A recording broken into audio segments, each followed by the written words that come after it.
Thank you. Thank you. You're going to love me even more. You're going to love me even more because we're years ahead on vaccines, and they're going to be distributed very shortly. I mean, frankly, it's a big political deal going on where they don't want it to be before the election. Don't let it be. But we have great vaccines coming. Johnson & Johnson, Moderna, Pfizer. I mean, we have great things happening with the vaccines. I think even greater with the cures and with the therapeutics. And maybe it's why I'm here with you. Maybe it's not. I'm not sure. I know one thing. I was very happy to take it, that I can tell you. But through Operation Warp Speed, we're on track to have 100 million vaccine doses before the end of this year, and they'll be delivered by the military, and they're all set to go. They're waiting for it, waiting for final approval. And that vaccine will end the pandemic, but we're also launching a historic effort to bring your medical supply chains back home. In 1996, Joe Biden voted to obliterate Puerto Rico's thriving pharmaceutical industry. Remember, they used to have a great pharmaceutical industry. He cut it out. And when he cut it out, he sent Puerto Rico into a nosedive like nobody's ever seen before. So we're bringing it all back, and we're bringing it back to Florida, too. We're bringing it all the way back, taking our jobs away from China. We're bringing them back from China. I'll reverse Biden's catastrophic decision. We'll bring it all back. The drug industry's coming back into Puerto Rico, coming back into, by the way, Pennsylvania, coming back into North Carolina, South Carolina, Georgia, coming back into Michigan, coming back into Ohio. We're bringing it all back. Last month, I also announced an additional $13 billion in disaster relief for Puerto Rico and for Florida. Have I taken care of Florida? Hey, have I taken care of Florida? My administration's allocated over $60 billion. And if you look at Florida with your great governors, your last two governors have been great, your two senators, great. They're always calling and asking for money, but I guess that's what they're supposed to be doing. And I'm always giving it when it comes to Florida. The Panhandle got hit really hard over the last 2 years. We took care of the Panhandle. So days ago, I was honored to receive the endorsement of the governor of Puerto Rico. Can you believe that? Right? Wanda Vasquez Garcet. And she was so nice. And we're also joined by several great Puerto Rican community leaders, Jay Rosario, Gabe Ruiz, Daisy Lopez Cid, Myra Guzman Coslo, and candidate for Congress, Dr. Leo Valentin. Please, where are you?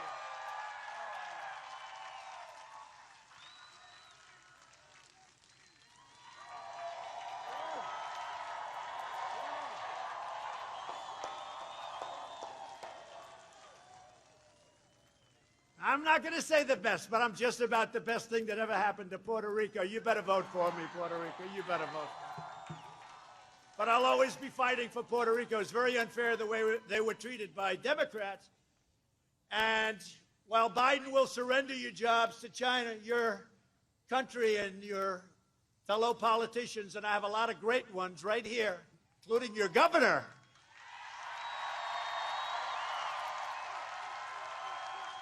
wow. But we're never going to we will never allow ourselves to even think about surrendering to the left-wing mob. They're on the run. They're on the run. Better not have them have a little bit of a victory, because if they have even a little victory, it's not going to be good. I'm bringing our jobs back home and putting violent criminals behind bars. I'm working with your political leaders. We've also directed the FBI to immediately investigate the destruction of the Teddy Roosevelt and Abraham Lincoln statues in Portland, and to prosecute the offenders to the fullest extent of federal law. Biden supporters are causing mayhem in the streets. If he wins, there will be nothing but bedlam all over the place, but he's not going to win if he won. He may be the worst presidential candidate in history, and I got him. I got him.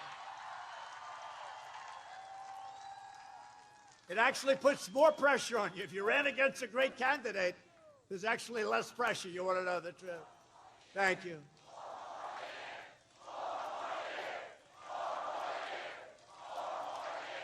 Thank you. Now we want to keep our country great. We're bringing it to a level that it's never been. Our military has equipment, the likes of which nobody has ever seen, no country has ever seen, all made in the USA.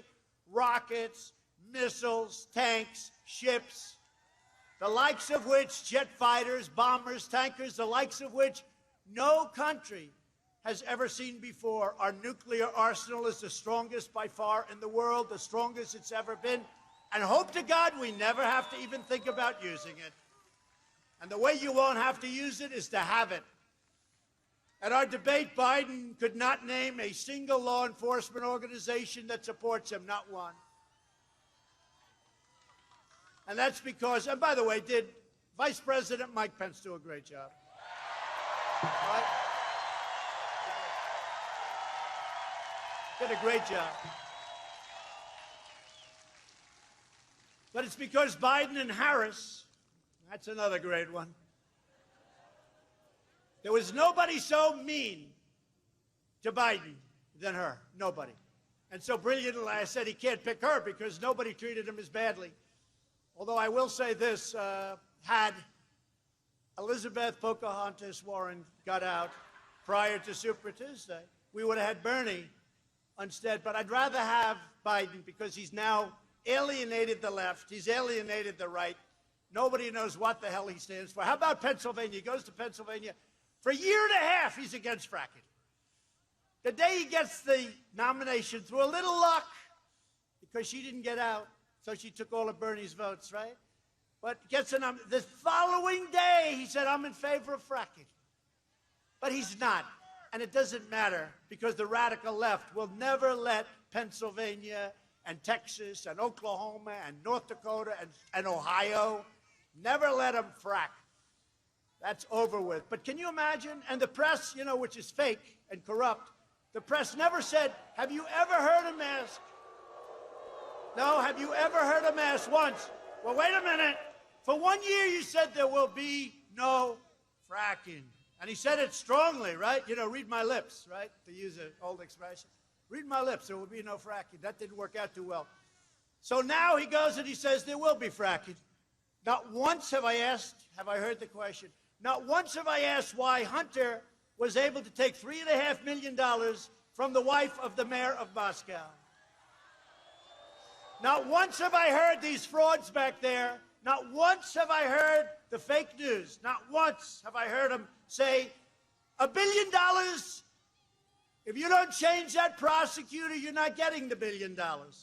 And then he goes, whoa, the prosecutor was changed, a prosecutor against his son. Not once have I heard them talking about that question. Can you imagine if we did that? And on top of everything else, the Democrat Party declared war on our great police and law enforcement. That's what it is. So I proudly received the endorsements of the Fraternal Order of Police, the National Association of Police Organizations, the National Troopers Coalition, the International Union of Police Associations, the National Latino Police Officers Association, the Florida Police Chiefs, and all of these incredible organizations, plus all over the country. And when I asked them, name one organization, give me one organization during our debate where he was saved by the moderator about 4 times, he couldn't answer it. Name one law enforcement organization, he couldn't name one. Then I said, say the words law enforcement, just say it. Couldn't do it.